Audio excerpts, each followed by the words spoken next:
Hello, I'm Ann Keeler Evans. The priestess and peacemaker is in with a reading on the dark of the moon using the Major Arcana deck from my Peacemaker's Tarot for the 21st century. Each night, I draw one card asking us to think differently about furthering our journey on the peace path. Night 1 is the final night of the moon just completed. We exhale the burden of those things it is time to release. Night 2, I celebrate as the complete absence of the moon's light invites us to ruminate on the wisdom of that night's draw. Night 3 is our opportunity to recommit to the moon ahead. Following these 3 readings, I offer a consolidation reading, reviewing the arc and possibilities of these 3 cards. How will you adjust your course from this reading?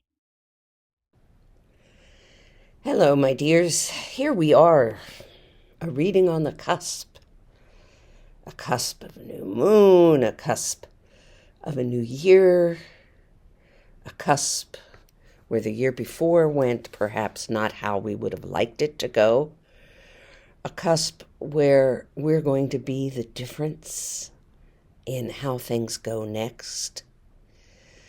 It's easy to think that it's all about what goes up on top, on the surface, that makes things work.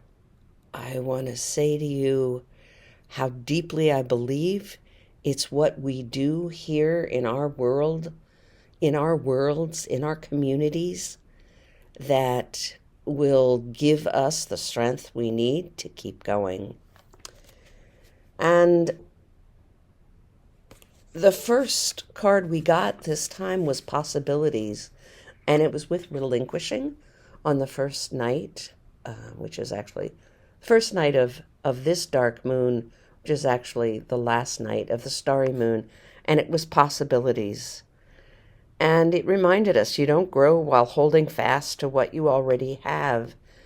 And I think a lot of us spent the time between the election and now just going, oh my gosh, we could do this, we could do that, we've got to blah, blah, blah, blah, blah, blah, blah, blah. No, we have to do what we're good at. And we have to do what the world needs, which is peace. Some people are good at that struggle against. That's never been anything that I do well with. I'm much better at building. But I think that the only reason that possibilities comes up as what we relinquish is that we've gone through the list. We know what the possibilities are. And it's time to just let them go and do the one thing that we're good at. 2, no more. Other than spending some time in awe and wonder at the beauty that's outside. There is some amazing stuff going to happen this month in the skies. So you're going to want to get out there and get that. All the planets are going to be lined up, but we'll talk about that some other time. The second day was rumination. What are we thinking about? What are we floating in? What are we just in the quiet with? And, working in the hospital, if there's anything I know, it's that things happen. And life can easily become chaos or emptiness.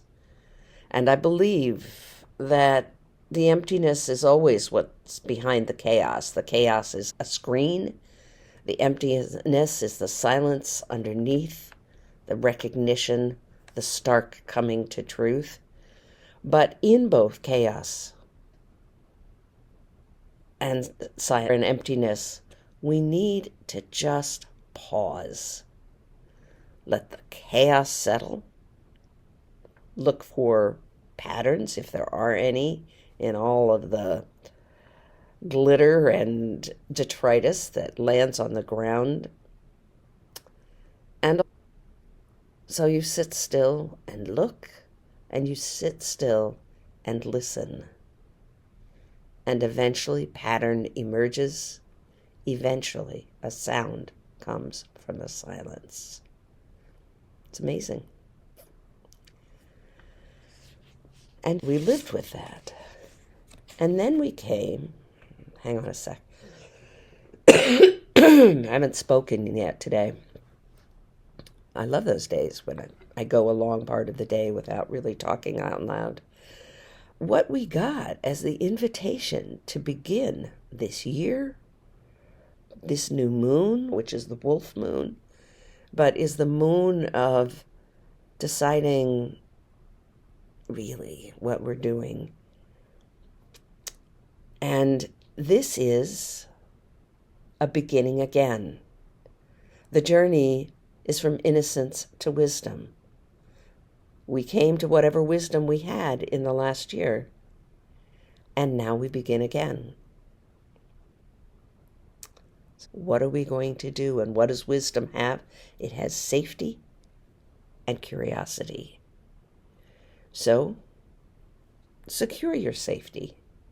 But be sensible about what we're doing. That's really what safety is, especially at our age.